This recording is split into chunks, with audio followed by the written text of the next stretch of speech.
if I walk over there and sit next to Mr. Johnson and carry my phone, does Google know that I was sitting here and then I moved over there? You're welcome anytime, Judge. Yes or no?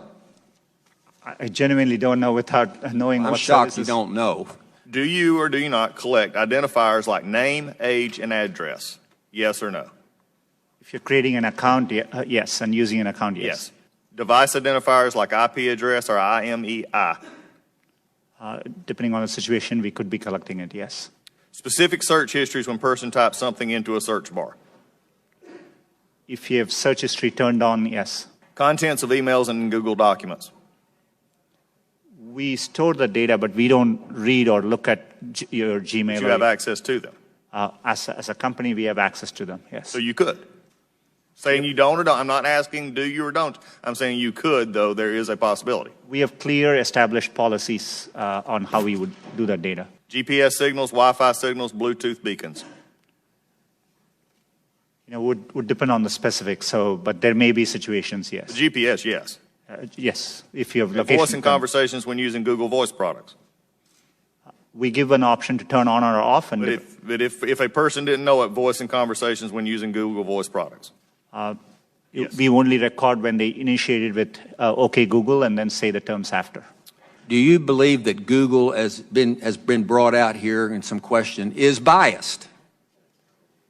Congressman, it's really important to me that we approach our work in an unbiased. Do you believe that Google is biased? It's either yes or no. No, not in our approach. Why, number one, does Google need all this information? We can answer that in the fact that 86% of your revenue comes from advertising, so we know you manipulate the data in some ways. However, can you explain what you do to minimize this data, which is generally an accepted standard practice among those who collect data?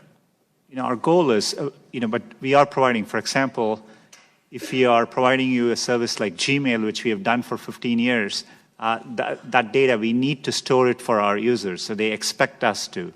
So we are trying hard to match users' expectations. We don't need, our data for advertising, as I said earlier, most of it comes from just the keywords you type. And so, we need minimal data to do advertising. We give you options to turn ads personalization off.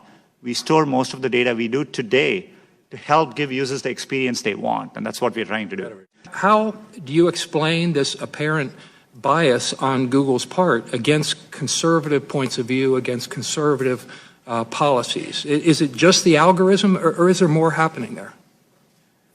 Congressman, I understand the frustration at seeing negative news, and I see it on me, on Google. There are times you can search on Google, and page after page there's negative news which we reflect.